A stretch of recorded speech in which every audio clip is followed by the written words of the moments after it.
Bonjour et bienvenue à ce 5e webinaire organisé donc par le Cercle de Wallonie pour les membres du Cercle de Wallonie et avec les membres du Cercle de Wallonie. Alors la thématique qui va être traitée aujourd'hui, elle est vraiment d'actualité puisque on va parler de la transformation digitale, du numérique comme accélérateur de sortie de cette crise du Covid-19. Et pour en parler, effectivement, comme je vous l'ai dit, ce sera avec deux membres éminents du Cercle de Wallonie qui sont présents parmi nous ce midi.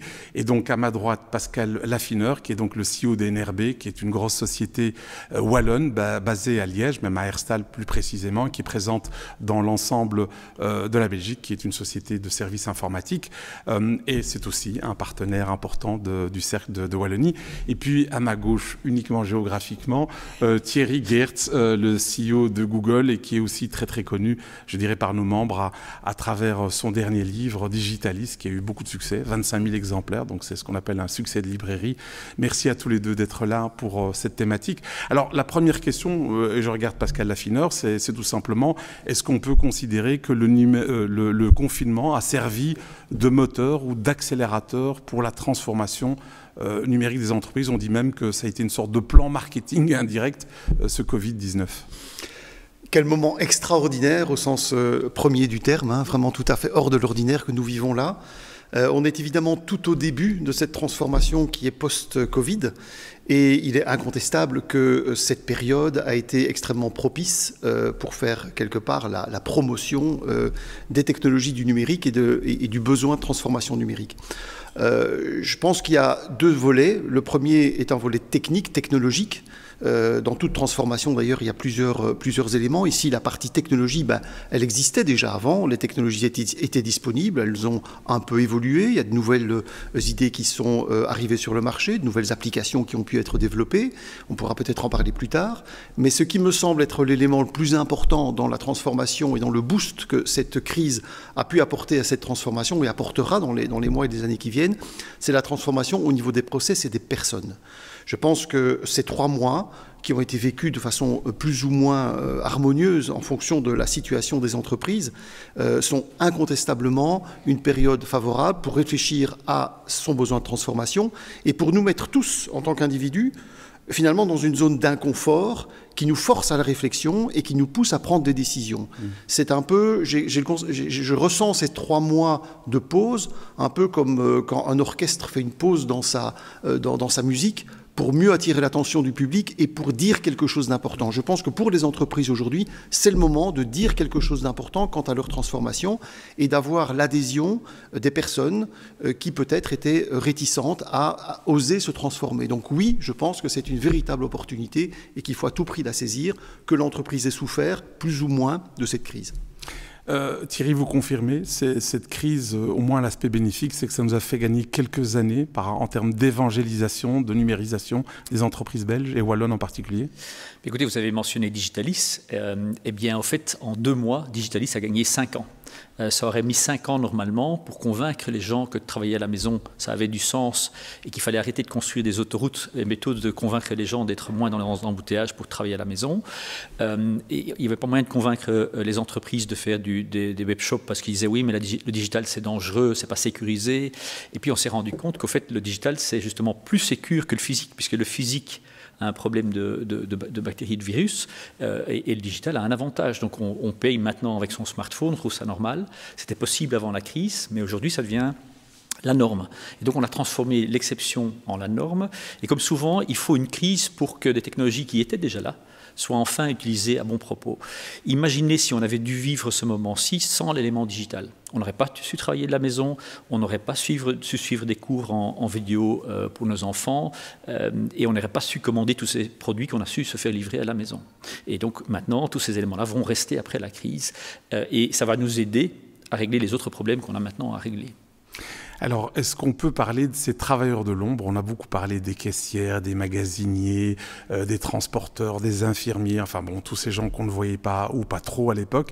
Et il y a un oublié là-dedans, si je puis dire, c'est la direction informatique des entreprises. On sait souvent que la direction informatique, ou en tout cas le service IT, n'était pas le plus aimé au sein d'une entreprise. On considérait que c'était une sorte de mal nécessaire et on se rend compte aujourd'hui que sans eux, on n'aurait pas pu faire cette bascule et continuer à faire travailler l'entreprise.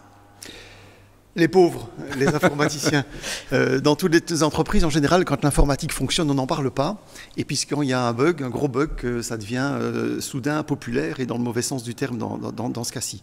Donc oui, je pense que c'est le moment ou jamais pour les informaticiens de pouvoir convaincre leur direction générale d'avoir les budgets qu'il faut pour faire la transformation. Bien sûr, ils ont une responsabilité là-dedans. Ils doivent être convaincants dans les process de transformation digitale.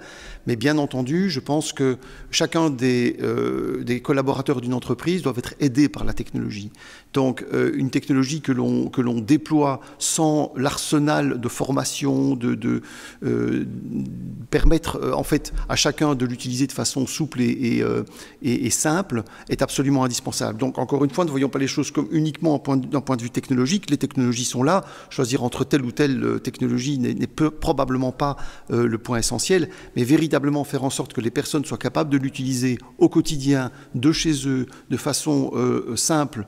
Je pense que c'est vraiment ça l'enjeu des directions informatiques, d'être capable d'accompagner cette transformation dans toutes les couches de l'entreprise. Oui. Je vais être un peu plus critique. Souvent, c'est l'informatique qui bloquait l'élément de digitalisation, car il ne faut pas confondre informatique et digitalisation. La digitalisation est une nouvelle révolution industrielle, ça change complètement les paradigmes. Donc, par exemple, comme travailler de la maison, c'est une toute à fait nouvelle façon de travailler. Les directions informatiques étaient dans le temps les innovateurs. C'est eux qui apportaient la technologie dans l'entreprise.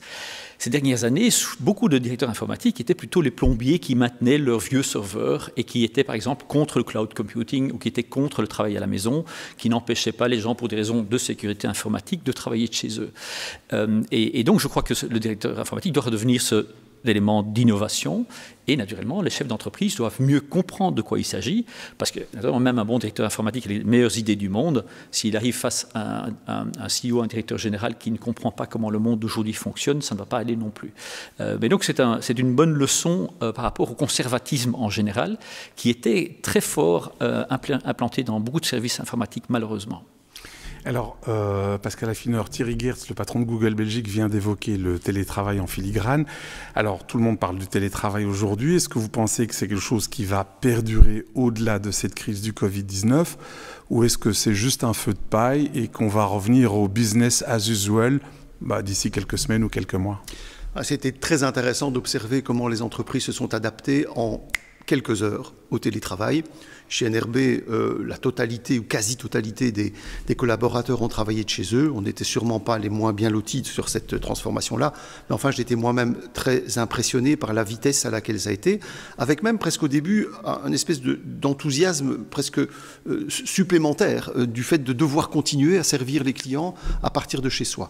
On a même des critères très objectifs. Le taux d'absentéisme, je ne sais pas lequel il est chez Google, le taux d'absentéisme n'a jamais été aussi bas. On a atteint des records. Si on m'avait dit qu'il fallait envoyer tout le monde chez soi pour rebattre le record d'absentéisme, je vous avoue que je n'aurais pas cru. Donc il faut aussi qu'on remette un peu nos propres conceptions en cause. Et oui, je crois que ça va perdurer. Alors certainement pas de façon extrême, tout télétravail ou tout présentiel, la question ne se pose plus. Ce sera forcément un équilibre entre les deux. Je pense qu'une des questions fondamentales du télétravail reste le besoin de communiquer, le besoin de voir ses collègues, le besoin, on est des êtres humains qui avons besoin, des êtres sociaux qui avons besoin d'être avec nos collègues. Et donc, il va falloir combiner ces deux éléments-là. Et en particulier pour un chef de projet ou un chef d'équipe, pouvoir piloter efficacement avec cette composante sociale et humaine une équipe qui est en télétravail, c'est vraiment pas simple. Quelques semaines, ça va, mais quand ça commence à durer plusieurs mois, c'est vraiment compliqué. Donc il va falloir qu'on trouve cet équilibre-là, mais je suis convaincu qu'il y aura plus de télétravail demain, et ça va d'ailleurs apporter beaucoup de facilité aux travailleurs, plus de flexibilité probablement, aux entreprises, il y aura des réductions de coûts, il n'y a pas que des réductions de coûts, il faut aussi équiper correctement les personnes pour qu'elles puissent être effectivement au télétravail avec les éléments dont elles ont besoin, mais je suis convaincu que c'est un élément qui va rester, qui va durer et qui est démontré comme étant possible. C'est un des enseignements positifs de la crise. Et comment les cadres ou le management, le middle management, va s'adapter à ce management à distance? Nous avons, mais il y a sans doute plein de réponses à cela, mais nous avons chez NRB lancé une formation spécifique pour les cadres et pour les directeurs de programmes pour leur permettre de tenir compte de l'ensemble des paramètres humains liés à la gestion à distance. Donc il y a des formations qui existent et qui permettent de sensibiliser chacun à cette difficulté-là. voudrais quand même remettre en évidence que qu'est-ce qu'on considérait travailler avant la crise? C'était, grosso modo, quand on passait la porte de l'entreprise, on commençait à travailler, et quand on repassait la porte à la sortie, on avait fini de travailler. Donc, travailler, c'était au fait être présent dans les bureaux de l'entreprise. Et ça, c'est très industriel comme principe. Et donc, pour être sûr que ça fonctionnait bien, on mettait des contremaîtres et des chefs pour vérifier que les gens étaient là et pour contrôler ce qu'ils faisaient. À l'ère du digital, il s'est complètement dépassé et on n'est pas spécialement productif pendant les 8 heures qu'on est au bureau, certainement pas si on a passé 2 heures dans les embouteillages et qu'on arrive fatigué au bureau.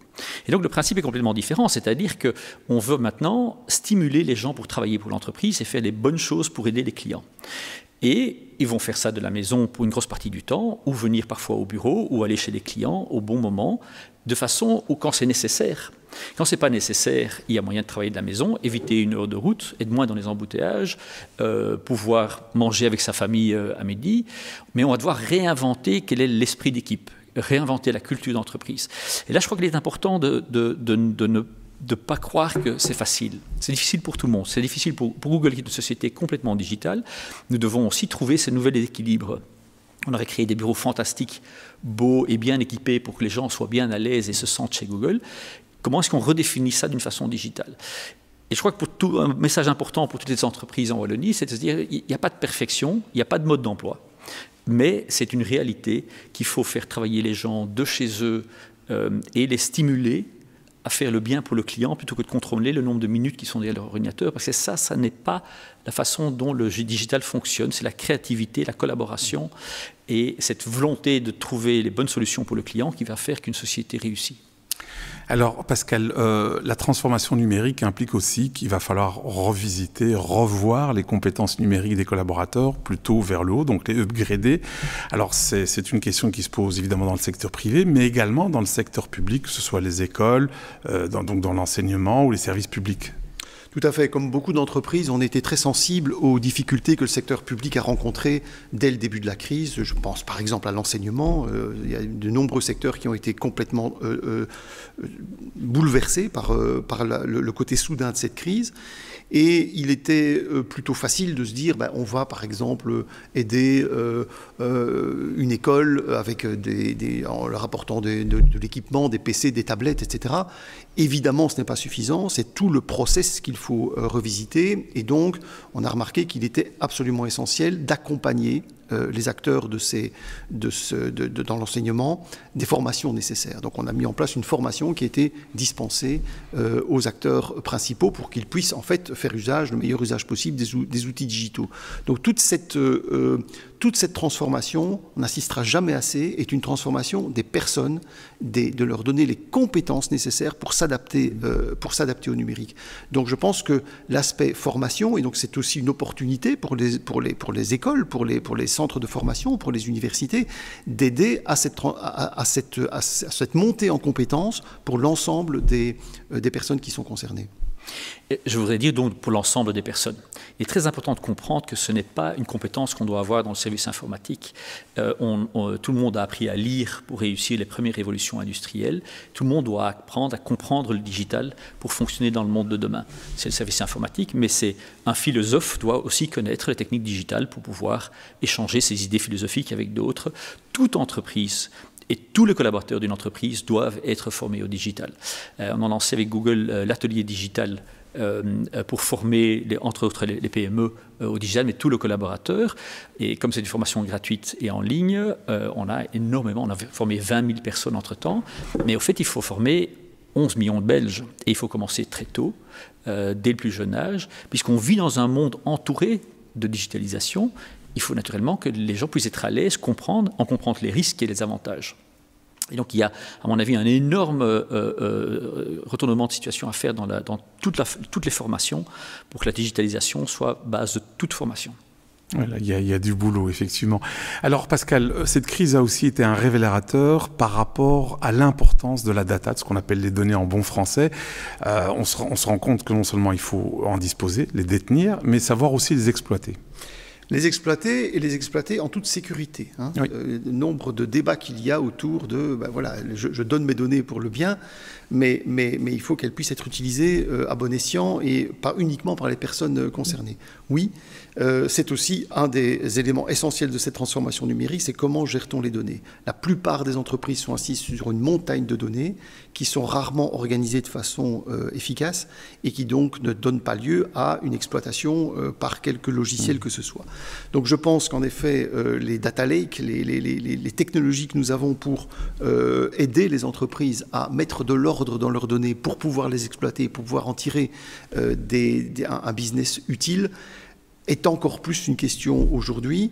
Je suis très attentif à la question de la sécurité parce que je crois aussi que le télétravail, par exemple, donne de nouvelles armes à un certain nombre de personnes malveillantes pour arriver à hacker ou à perturber un process particulier. Donc, le problème existait, les technologies sont là, avec un accent fort sur la sécurité. Je pense que ça pourra vraiment booster l'utilisation des données pour le bien des entreprises. Tout en sachant qu'il ne s'agit pas de la donnée, il s'agit du client. Et donc, il faut d'abord se poser la question, qu'est-ce que je veux faire pour mes clients? Quel est mon business model? Et alors, je vais chercher les datas qui sont nécessaires pour ce faire. Je vois beaucoup trop d'entreprises maintenant qui sont obsédées pour assembler de la data, créer un data lake, mais qui n'utilisent pas à bon escient. Parce que, grosso modo, de la data, c'est très temporaire, ça ne vaut rien en soi. Et donc, juste rassembler de la data pour penser qu'on va devenir plus riche, c'est un mythe. Il faut se dire, voilà, j'ai des clients qui viennent maintenant sur mon webshop, comment est-ce que je peux comprendre mieux le client qui va sur mon webshop et me rendre compte que j'ai peut-être d'autres clients dans mon webshop que je n'avais dans mes magasins. Peut-être que je me trompais dans mon assortiment en magasin parce que je vends d'autres produits en ligne que dans mon magasin. Et donc, je vais quelque part enrichir tant mon webshop que mon magasin de cette donnée, d'en faire quelque chose. Mais juste, il faut engager un directeur des data comme on fait un CDO pour rassembler tout ça et pour en faire des grandes structures et pendant 2 ans réfléchir avec ce qu'on peut faire avec des data, ça c'est naturellement totalement inutile, ça coûte énormément d'argent, alors que parfois, une petite PME doit déjà se rendre compte qu'ils ont énormément d'informations sur leurs clients. Comment est-ce que les gens recherchent mon entreprise? Pourquoi est-ce qu'ils me trouvent? Quel type de clients est-ce qu'ils achètent? À quelle heure ils achètent? Si on se rend compte qu'en ligne, les clients achètent en général vers 6-7 heures le soir, mais que vous avez un magasin qui ferme à 6 heures, vous avez peut-être une question à vous poser. C'est ce genre de simples questions que la data peut résoudre, mais il faut d'abord se poser la question, qu'est-ce que je veux résoudre, plutôt que d'être obsédé par la data. Alors Pascal, est-ce qu'il n'y a pas un danger qui peut guetter un certain nombre d'entreprises qui comprendraient mal la transformation numérique en se disant, bah voilà, c'est une sorte de destination, j'allais dire finale, alors qu'en fait c'est un chemin? C'est un chemin, un long chemin, parsemé d'un certain nombre d'embûches, mais aussi avec énormément d'accélérateurs. On en vient aujourd'hui, très clairement. Donc je pense qu'à chaque fois, la maturité de la digitalisation évolue de façon positive. La façon de rendre ce chemin harmonieux, je pense, est de faire en sorte que l'ensemble des services de l'entreprise soient concernés, que les personnes en charge du business soient très connectés avec celles en charge de la technologie, donc finalement le front-end vis-à-vis du back-end, et que ces mondes se parlent, que les transformations digitales que l'on opère au sein de l'entreprise soient véritablement au service des personnes qui développent le business et correspondent à une volonté globale de l'entreprise. On ne peut pas imaginer qu'il y ait un département qui soit totalement digitalisé, un autre qui travaille comme avant. C'est juste impossible. Donc oui, je crois que c'est un long chemin. Comme Thierry le disait, c'est évidemment l'intérêt du client qui prime, et donc bien connaître le besoin du client pour pouvoir s'y adapter et faire en sorte que les transformations soient utiles et aillent dans le bon sens. Je pense que c'est la réflexion que toutes les entreprises doivent avoir aujourd'hui. Alors je suis bien d'accord, hein, la digitalisation, elle date d'il y a 25 ans. Ça fait 25 ans qu'on est en train de digitaliser, et il y a des gens qui disent maintenant « Ah oui, je découvre qu'il y a moyen de travailler de la maison et que mon webshop est important ». Ça fait 25 ans qu'on travaille là-dessus. Donc, et il est important maintenant de capter ce momentum. Je vois un certain nombre d'entreprises, par exemple, qui avaient un commerce, qui ont dû fermer leur magasin. Pendant la crise, leur webshop a bien fonctionné. Et puis, dès que le gouvernement a dit qu'on peut réouvrir le magasin, l'attention du management est passée du webshop tout de suite à la réouverture des magasins. Et donc, et du coup, le webshop est moins important. Non, le webshop va rester tout aussi important. Admettons qu'il y ait une deuxième crise qui vienne à nous. Une deuxième vague. Une deuxième vague, soyons donc prêts. Mais aussi, même si la vague n'est plus là, mais les gens ne vont plus faire du commerce comme ils faisaient par le passé. Je veux dire, le fun shopping, aujourd'hui, on va se balader à 5 et se balader dans les couloirs d'un magasin et toucher tous les vêtements, c'est juste pas possible. Donc, dire que nos magasins sont réouverts, c'est pas tout à fait vrai. Il y a moyen de rentrer dans l'espace, mais pas avec le même shopping. Et donc, bien comprendre ce qui s'est passé pendant cette crise et qu'est-ce qui va rester, va être assez essentiel. Et donc, on va continuer sur ce chemin. C'est pas qu'il y avait avant la crise, pendant la crise et puis une après-crise de façon relativement comme des silos. Non, non, c'est un continuum qui a commencé il y a 25 ans et malheureusement on a été pris par quelque chose de fort désagréable et de très impactant au niveau humain. Mais alors, prenons-en au moins les leçons positives. Alors, Pascal, avant de céder la parole aux questions des membres du Cercle de Wallonie, je sais que vous êtes un admirateur de Winston Churchill, parce que j'ai vu une photo où vous posiez à côté de l'un de ses bustes. Vous êtes très observateur. Exactement, je regarde bien mon WhatsApp, vous voyez.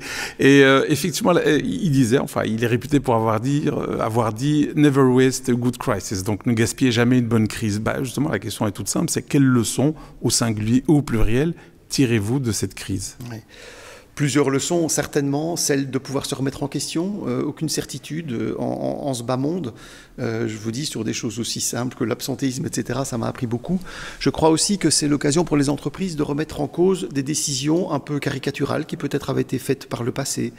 C'est peut-être pas stupide de garder un peu de stock plutôt que d'être en flux tendu tout le temps. Ouais. C'est peut-être pas stupide de pouvoir rapatrier une partie de la production sur des sujets vraiment tout à fait fondamentaux, de façon à ce qu'on puisse maîtriser les process.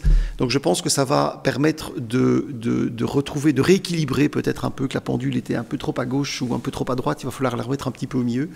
Et donc je pense qu'en effet, pour l'ensemble des entreprises, des dirigeants d'entreprises, c'est l'occasion ou jamais de se reposer des questions fondamentales avec, encore une fois, cette capacité d'écoute que ce temps d'arrêt nous a permis d'avoir. Moi, je crois que c'est surtout une grosse leçon d'humanité, de se rendre compte qu'on est quand même tous liés et qu'on ne peut pas se focaliser que sur notre business, qu'il y a une société à côté de nous et qu'il est très important que les entreprises soient partie de cet écosystème, que les soins de santé, c'est important, que la fiabilité de nos entreprises, de nos stocks est importante et que écouter ce que le client veut vraiment et comment il peut être servi est essentiel. Je voudrais, pour clôturer là-dessus, quand même redonner une statistique importante qu'il faut bien qu'on comprenne. Le commerce en ligne, que ce soit en business to business ou en business to consumer, peu importe, les services, les produits, pendant la crise, a fait 200% de croissance. Malheureusement, le business que les entreprises belges ont fait en ligne n'a fait que 20% de croissance. Ça veut dire que malgré qu'on s'est dit « Ah oui, tiens, en fait, le webshop a bien fonctionné », il n'a largement pas assez fonctionné. Les entreprises qui avaient un bon webshop n'avaient pas assez de stock, ou n'étaient pas assez organisées. Vous savez que nos grands retailers, Colruyt, Delhaize, Carrefour, ont dû fermer leur webshop parce qu'ils n'étaient pas organisés pour traiter ce volume. Eh bien, nos petits copains hollandais et allemands ont su, grosso modo, livrer à cette période-là. Et donc, il faut retenir la leçon d'humanité. Il s'agit plus de collaboration que d'être dans le bureau. Et une notion business. Est-ce que mon business est adapté à la technologie d'aujourd'hui et la façon dont les business models fonctionnent à l'avenir? Merci. Alors, vous savez que ce webinaire s'intitule « La parole est aux membres » et donc, effectivement, un certain nombre de membres du Cercle de Wallonie vont vous poser des questions. Et la première question, sauf erreur de ma part, provient de Catherine Robert du Gré. On l'écoute. Pendant la crise du Covid, on a beaucoup parlé de changement de process industriel. Or, le changement de ces process peuvent être très longs. Moi, j'aurais voulu savoir comment les entreprises que vous représentez aujourd'hui se positionnent par rapport à la numérisation de la production en industrie, et spécifiquement pour les entreprises wallonnes, et aussi comment votre entreprise se positionne par rapport à la relocalisation industrielle. Merci. Merci Catherine. Je pense que c'est une question pour Thierry Geerts, le patron de Google Belgique. Alors, sous la lenteur de changer des process, je voudrais qu'on regarde ce que la crise nous a appris. C'est qu'un process qui normalement prend 5 ans à changer peut changer en 2 mois. Et je crois que l'industrie doit apprendre ça également et doit numériser de façon beaucoup plus rapide. La numérisation, on parle toujours d'e-commerce pour les consommateurs, mais en fait, il y a un beaucoup plus grand impact en industriel et on peut gagner d'énormes taux de productivité, de qualité de production et aussi de confort de travail des employeurs en numérisant sa production. Alors, est-ce que pour autant, ça va relocaliser la production en Wallonie ? Je crois que ça ne peut pas être un fétiche. La production industrielle n'a pas que des avantages et essayer de tout refaire chez soi, ça n'a pas fonctionné. Je veux dire, si on considère la Wallonie comme un grand village et on va tout produire en Wallonie, ce n'est pas comme ça que ça fonctionne et que l'économie va grandir. Par contre, je crois qu'il y a deux opportunités de relocalisation. On va probablement être plus intéressé pour des productions en Europe que des productions du monde entier. Donc l'Europe va probablement réindustrialiser pour des circuits plus courts d'approvisionnement. Et donc ça, c'est une opportunité que la Wallonie peut prendre, mais en réfléchissant 500 millions de consommateurs en Europe. Ça, c'est un bon processus. Deuxièmement, si on peut produire de façon digitale et donc de façon plus flexible, on peut demander en général une meilleure marge à son client et produire en Wallonie. C'est-à-dire que si vous pouvez commander un truc très standardisé, que vous voulez un 1 million d'exemplaires, vous avez le temps d'attendre et ça peut être produit en Chine. Par contre, si vous faites des produits plus personnalisés, qu'un processus industriel peut faire, comme un imprimé en 3D par exemple, ça les gens veulent avoir tout de suite. Et donc, on n'a pas le temps de faire venir ça de Chine, même pas en avion. Et donc, on peut réindustrialiser en Wallonie. Mais ça ne sera fait que si on automatise et on investit en digital. Je crois que l'exemple est par exemple de Tesla. On produit les Tesla à un endroit où les salaires sont les plus élevés aux États-Unis, mais la production est totalement digitale et automatisée. Parfait. Autre question de Gilles Basler, Doc Studio et fondateur du Kick Festival. Bonjour à tous. Donc je m'appelle Gilles Basler, je suis un des fondateurs de l'agence Doc Studio et par ailleurs aussi le directeur du Kick Festival. Ma question sera assez simple, c'est que pendant le confinement, les citoyens, le public a pris toute une série d'habitudes justement liées aux nouvelles technologies et au numérique. Et pour vous, qu'est-ce qui va rester ? Qu'est-ce que les gens vont garder de ces technologies, de ces habitudes et surtout en quoi les entreprises comme les vôtres et comme les nôtres peuvent appuyer et se servir peut-être justement de ces habitudes comme des opportunités pour développer nos entreprises dans le futur. Merci Pascal, et excellente journée. Merci à Gilles. Pascal, vous souhaitez réagir ? Oui, je pense que c'est une constatation tout à fait évidente. Les habitudes ont changé. Le boost technologique, on était finalement contraint à une formation accélérée pour pas mal d'acteurs du domaine. Et donc oui, les habitudes vont changer pour le bien des entreprises qui sont déjà digitalisées. Alors je crois qu'il va falloir s'adapter à cette transformation-là. Ce qui me semble, et en particulier pour la Wallonie, c'est que les petites entreprises, PME, doivent faire partie d'un écosystème pour les grandes entreprises dont nous sommes les représentants aujourd'hui, et que cette capacité de travailler ensemble pour apporter des services de nouveaux types est absolument indispensable. Avec le support des autorités publiques, j'en profite pour dire que je trouve que la réaction du service public a été en grande partie à la hauteur de l'importance de la crise. De nombreuses entreprises ont pu être soutenues, de nombreux indépendants ont pu être aidés. Ça n'est évidemment pas parfait, il y a encore de nombreuses difficultés à résoudre, mais je crois que la volonté de travailler ensemble, de faire en sorte que les petites, les moyennes et les grandes entreprises aient un but commun, se rapprochent pour permettre cette transformation digitale est essentielle. Donc oui, beaucoup de choses vont rester. Soyons à l'écoute les uns des autres, petites, grandes entreprises, pour pouvoir collaborer et développer des nouveaux services utiles. Parfait, merci. Autre question d'un autre membre du CERF de Wallonie, Laurent Louillet, donc concessionnaire BMW. Bonjour, Laurent Louillet, concessionnaire automobile BMW et Mini. Mais j'ai une petite question. Comme beaucoup de secteurs, on a vu une augmentation du nombre de visites de notre site internet, sur les réseaux sociaux, ainsi que par tous les moyens digitaux.